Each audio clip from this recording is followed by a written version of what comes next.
नमस्कार। साधना की बात में आपका स्वागत है। मैं साधना। आज 6 फरवरी है। स्वर कोकिला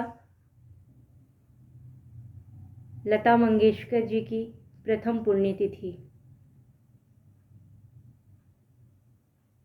आज उन्हें गुजरे 1 वर्ष हो गए, लेकिन हमें ये आभास ही नहीं हुआ कि अब वो हमारे बीच नहीं है, क्योंकि उनसे हमारा नाता तो गीत संगीत के माध्यम से ही था।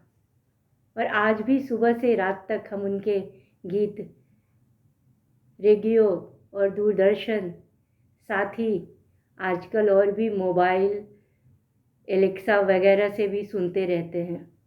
तो ये पता ही नहीं चलता है कि लता दीदी हमारे बीच नहीं है। नाद को ब्रह्म कहा गया है, तो सुरों की साम्राज्ञी लता मंगेशकर हमारे बीच जब तक ये सृष्टि रहेगी तब तक विद्यमान रहेंगी।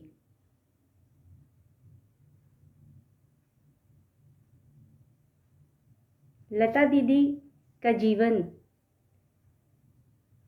संघर्षपूर्ण रहा।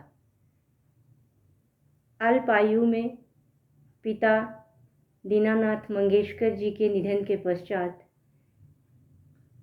5 भाई बहनों में सबसे बड़ी लता मंगेशकर, उनके ही कंधों पर पूरे परिवार की जिम्मेदारी आ पड़ी।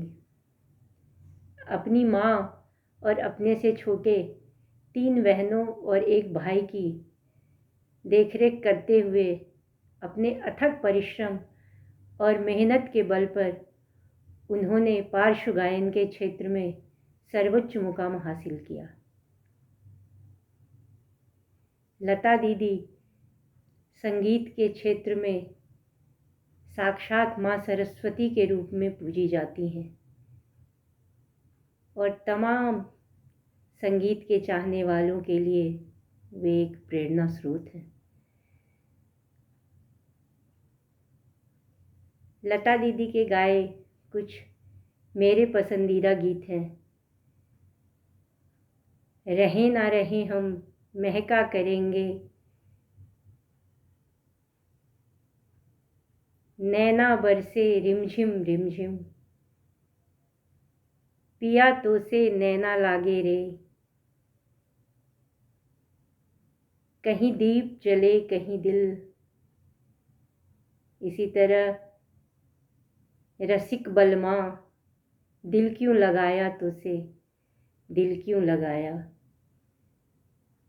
और नागिन के गीत मन डोले तन डोले को भला कौन भूल सकता है।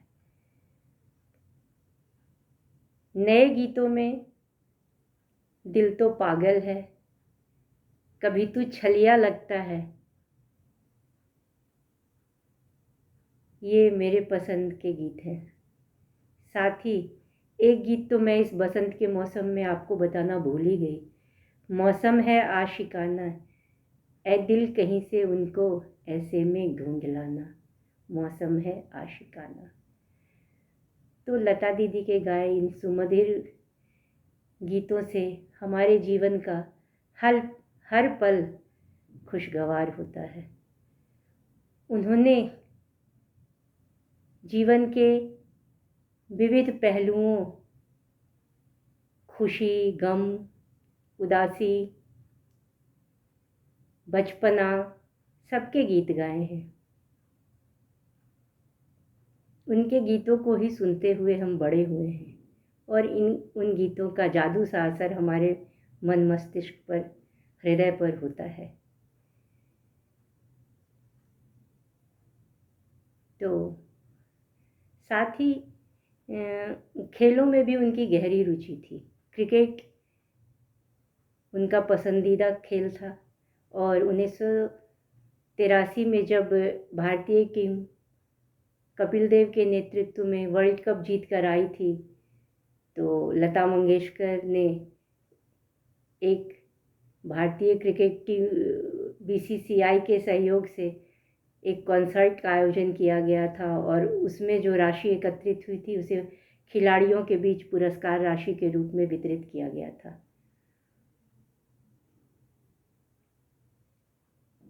लता दीदी का अपने धर्म के प्रति गहरी आस्था थी। वे धार्मिक रीति रिवाजों और नियमों का पूरी श्रद्धा और निष्ठा से पालन करती थीं।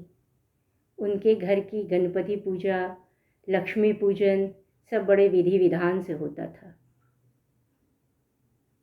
ऐसा हमने दूरदर्शन पे देखा, यूट्यूब वीडियो वगैरह में देखा है। साथ ही उनके इंटरव्यू भी सुने हैं जिसमें उन्होंने बताया है। लेकिन साथ ही अन्य धर्मों का भी वे आदर करती थीं।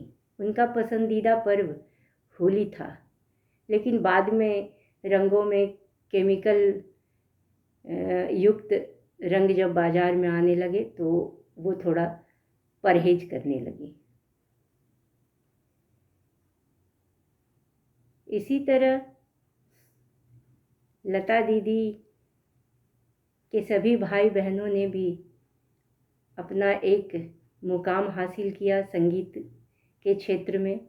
उनके भाई हृदयनाथ मंगेशकर मराठी के बड़े प्रसिद्ध संगीतकार हैं। हिंदी फिल्मों में भी उन्होंने कुछ संगीत दिए हैं। उनकी छोटी बहन आशा भोसले जी लता मंगेशकर जी के बाद हिंदी फिल्म उद्योग जगत में, संगीत जगत में उनका ही नाम आता है। मीना मंगेशकर जी और उषा मंगेशकर जी, इन्होंने भी पार्श्व गायन के क्षेत्र में अपना परचम लहराया है। तो पूरा परिवार ही संगीतमय रहा है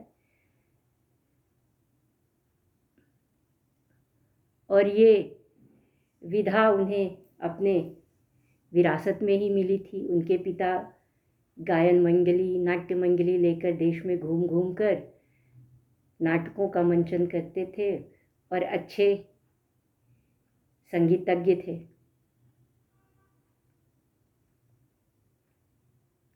तो आज इस पुण्यतिथि के अवसर पर मैं लता दीदी को सादर नमन करते हुए अपनी श्रद्धा सुमन अर्पित करती हूँ और पुनः आपसे मिलती हूँ। धन्यवाद।